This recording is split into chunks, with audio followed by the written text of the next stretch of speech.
Mayong adlaw kabatan-unan sa lungsod Saglan, ang akong kauban karon mao ang atong PPSK President sa munisipyo Saglan ug ang SK Chairperson sa Barangay Poblasyon, walay lain kundili si Honorable Arla May Lara ug siya ang atong makauban ug makahinabi sa atong Love JL's Conversations. Ma'am, mayong adlaw, welcome to the program. Thank you, Sir Lloyd, for having me. Yes. Our 5 years na gyud no, murag mag-end na gyud, and actually 3 years pero tungod sa pandemic nag-extend, so 5 ka tuig and worth it pud para sa kuha, worth it pud nga nag 5 mo ka tuig labi na ikaw sa poblasyon kay gabi jud ang performance. Kumusta ka? Kumusta si Arla May Lara after 5 years? Fighting gihapon. Padayon lang gihapon sa pag-serve kay in the last 5 years, daghan taog na learn. And of course, in that learning process, kailangan pa, nakita na ko nga, daghan pa kailangan improve. So, sa akong sarili, and even in the government service, so, mo na nga, padayon o fighting gihapon. Fighting. Padayon. That's the mantra, fighting. Og tinuod jud bitaw Arlo kanang dili ang jud muhunong siguro in many ways nga makatabang ta, nga makaalagad ta. Padayon lang yun.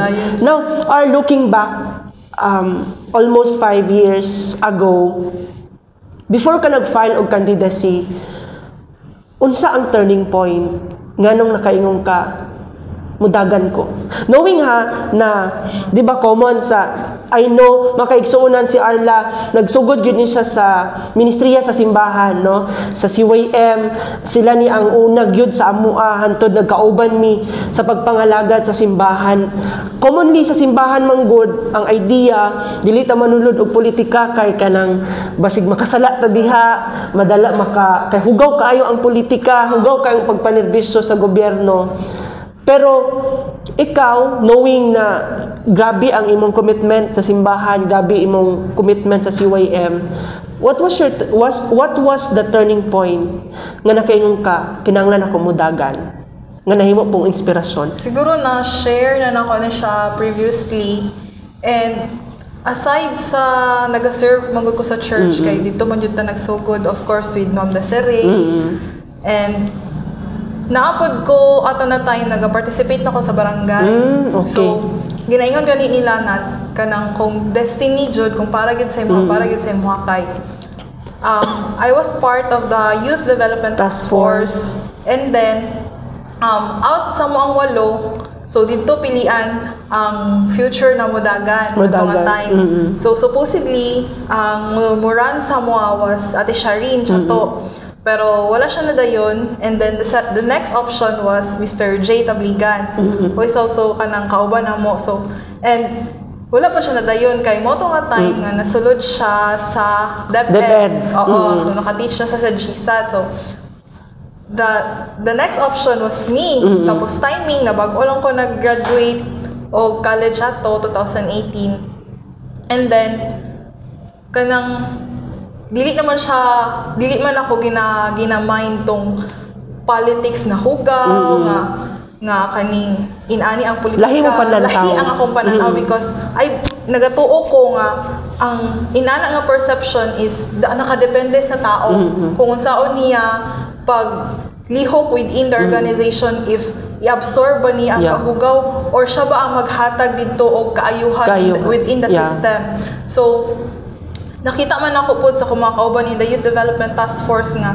napo jud may goal kay naga-planning man mi, naga-mugna man mi og mga programs, and engage man gyud mi kung unsa ang pagpadagan sa programa, nakita man namo nga maayo.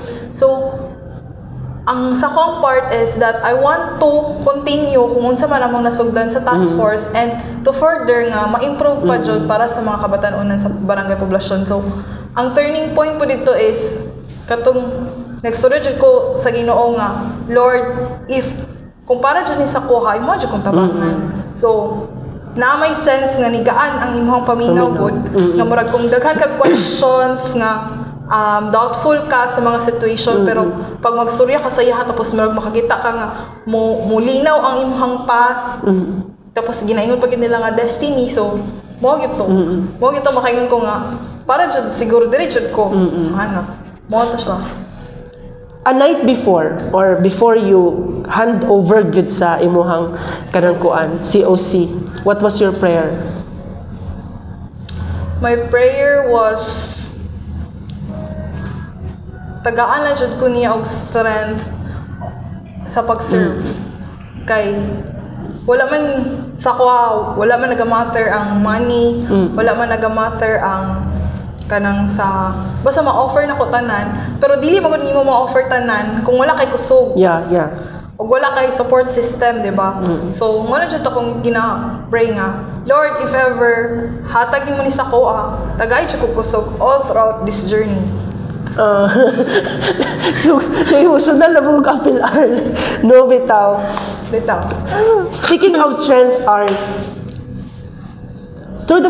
throughout the 5 years, ang kusog nakita diha sa tinutanay nga pagpangalagad.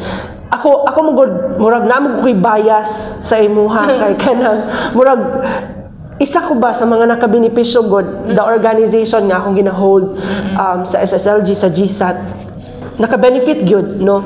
Og siguro tungod ana nga kusog nga nindot nga pagpangalagad sa kabatanunan.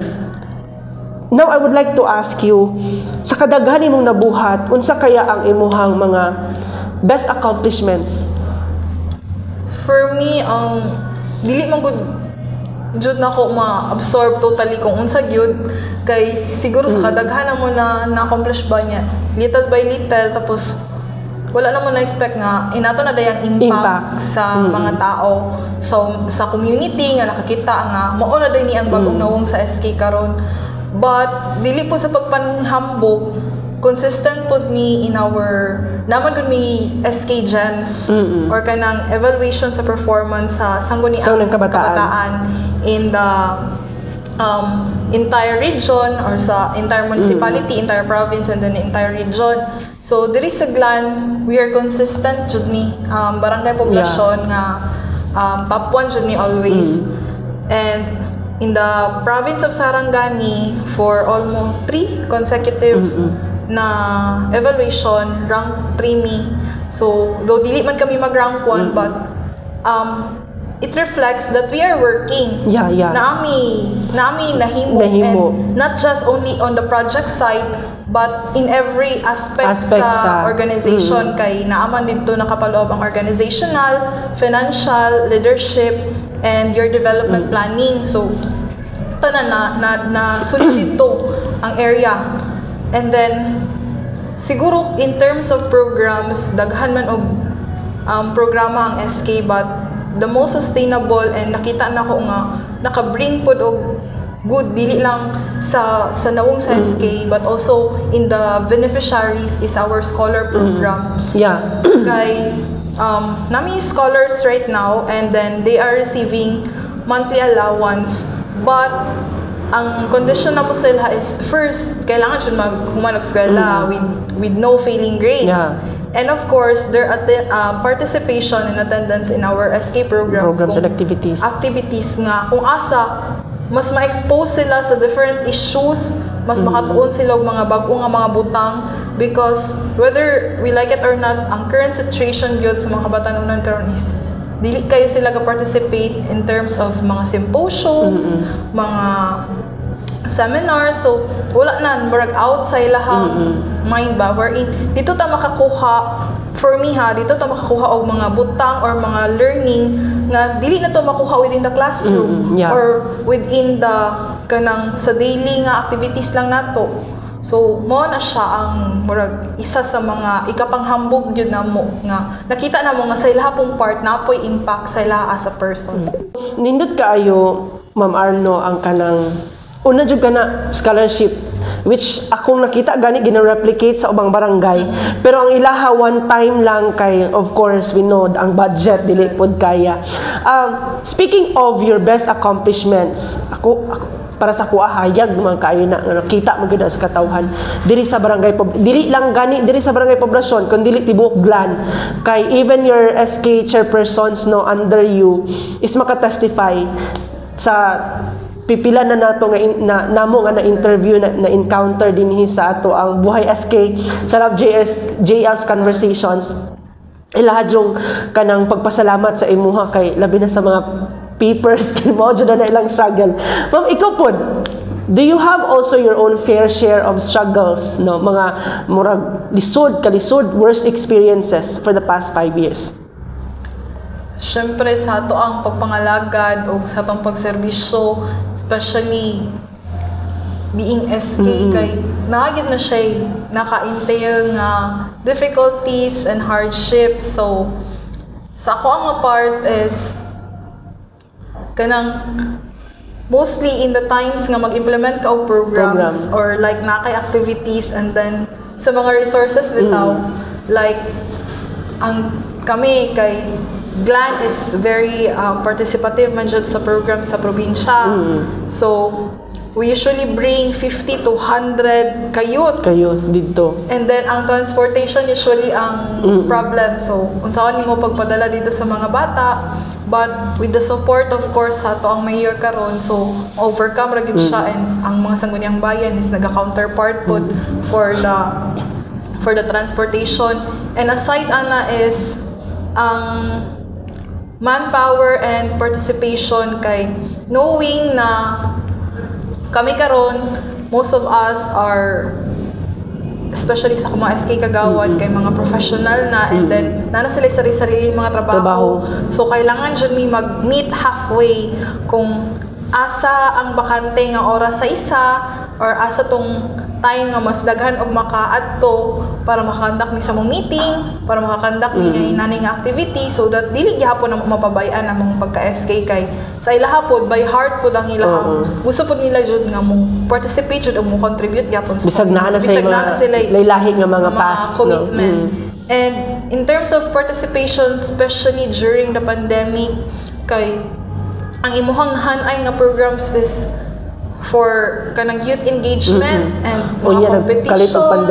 Tapos nagkalit og pandemic. So, asa ta manguha og participants, especially last year kay murag dito na niluag daw ang atong kon. So, ang mga tao murag dili hesitant pa ba, dili pa kayo sila willing to join, or dili pa kayo sila murag mugawas gyud kay mahadlok pagihapon sig ma-COVID pa. Ma-COVID nga unsa na pud ang pagpatak. Syempre ang kabalo ba sa sitwasyon sa COVID. So mo to ang mga struggles along the way. What was your unsa imuhang kana i-consider gid imong worst na pud ba kay worst experience gyud yung murag baka mahay pud is kay gamay ay murag ana?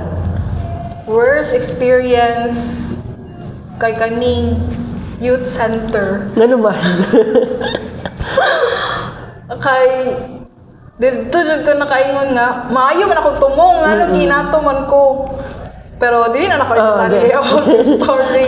So this youth center dako pod kaya mapagpasalamat no kay kanang sa imuha nga time or kanang sa amo nga time karon nga nagbalik ang SK, not only me but the 7 SK Federation is itagaan ni former congressman and currently ang ato ang governor karon Roel ng province of Sarangani, Roel Pacquiao, og budget to construct a youth center in every municipality. So in the municipality of Glan, mao ni karon ato ang venues, ato ang interview, no? And of course mga venues sa mga youth affairs. So dako kay magpapasalamat kay natagaan jud og luna. Tinuod. Oo, but the struggle along the construction. Mo to yung worst experience. Oo, na nakaingon jud ko nga wala may daotan sa ako ang giingon. Pero nganong giingon ato man ko, so sige lang, at least at the end of almost pila ka nights. Sa kay rason, is it personal or political in a sense? In a sense siguro partly political, ana jud siya. Makayo pila ka day score, pila ka nights ko nga di ko katulog nga. Anong ingon ato man, makana ka bang Lord, maayo man ang tumong namo, wala man miingon nga naami dautan na gusto. Yo kaya para po ni sa kaayuhan kay even before nga nag-start ko, I share lang ako gamay. Nagduol na jud ko sa ilaha na kay ang mga especially sa mga dancers, sa mga singers, sa mga meetings, sa youth, wala bitay area yun for us kay apil po ba ako dito nga magsige request og hangyo sa kuan sa balibaran ng sahay. So moto kong una nga proposal then wala man so wala may budget kay we have so many kanang prioritization po ang administration like in the education and the health which is makonsider po ginato nga importante po jud kaayo. So moto na natagaan niyo budget then na-realize ra gyud siya sa grabe pong pag-ampo o hinilakay nga pila ka gabi hinilakay. So moto siya. Kaya ingon kay sila ang pinakanindot gani daw nga mga butang nga mahitabo tong kinabuhi katupong mga butang kung asa ta grabe atong struggle atong mga hilak atong mga dangwingoy. But di ba karon murag hayahay na kayo sa para sa ang kaning youth center man pud good na represent pud siya ba sa kanang kuan good value nga ginahatag sa gobyerno para sa kabatan-unan. Dili lang siya mere structure pero it's a message nga nakita mo namo nga kanang naamoy luna sa among mga kinabuhi sa among mga kasing-kasing. Speaking of your worst experience, unsa pud imong ma-consider nga best experience as an SK? Best experience as an SK is of course ang bonding jud. Ang family nga na-create namo not only in the barangay poblasyon, in the SK of barangay poblasyon kay mura naman jud sumpay among mga tinahi of course in the barangay council og mga workers sa barangay poblasyon.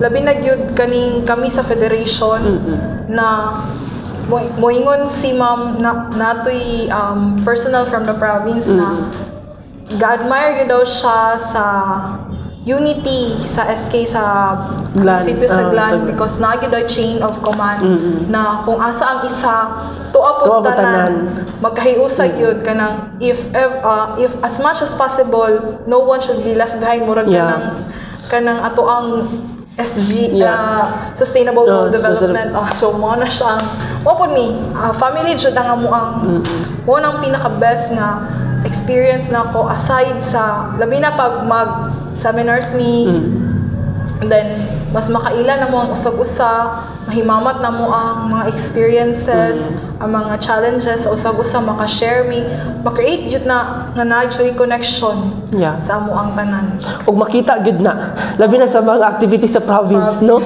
kanang naagid ang Glan Pirmi ug dili lang mga batan-on nga participants pati ang mga leaders nila ilang mga SKs no and it's because of course no gina-acknowledge na to ang leadership sa to mga SKs pero again i-acknowledge pud nato nga imuha pong leadership ang hinungdan nganong kini mga tawhanan ni padayon pud nga aktibo sa ato ang kanang pagpangalagad. Now on the personal side gusto nako ni siya i-ask sa imuha, naisip po ba nimo sa imong kaugalingon for the past 5 years nga nabuhat man ta nako kaning ani na siguro unta ko karon or naisip ba nimo nga kay pangandoy nga na-achieve unta nimo kung wala ang kanisulod og politika? Jud. Like unsa? Supposedly pagdaog na kog SK mag-take ko dapat og board exam. So naka-review ko but my review was kanang review dili moadto tapos sunod po dili na po then ako gusto jud ko na makapasar ko with my board exam pero suddenly wala man jud so ako kabalo pod ko sa akong part nga napad gyud ko lapses kay wala pa jud ko nag-focus especially na apod mi didto sa transition phase na kailangan bago pa gyud to kay mo to nga time nga daghan kay ginapababa nga directives na mao ni dapat ang unahon, mao ni ang sunod buhaton, mao ni ang sunod, and if dili ka visible tapos ikaw man jud ang ilang duulan, so who will guide them? So kailangan jud nimo mag-choose and to make a sacrifice. So mo to na sacrifice na ko akong review, and then nag-board exam gihapon ko bisag kabalo kung wala kay review. Then here comes the pandemic, tapos actually, gusto ko mag-proceed o either further nga mag-eskwela gyud ba. Pero nagsulod ang pandemic, so wala na pud na pahigayon. But hopefully, kung karon makaluyan, mag-end na ang third, ma-persona ko siya. And usay mo kay baka na kung no, akong mga classmate is third year na sila karon sa supposedly nga giplano namo nga amo ang buhaton. Then unsa na yung taimuhang kuan plano after law school? So magkuan unsay tawag gani ana kanang lawyer, kanang public CPA. Tapos after CPA is law school. Mo gyud mo ang sabot-sabot sa among barkada in college or circle of friends in college. Then ang naka-pursue lang is dalawa man lang nakapasar sa mo sa karon, tapos ang isa nag-review pa siya ulit. Then ang isa na ang isa is third year nata siya karon, third year college. Third year na siya sa College of Law. So napadayon siya niya, tapos kami murag sige mo maning kamot sa mga diri nga side, kami mo habol sa imong mga anak ba.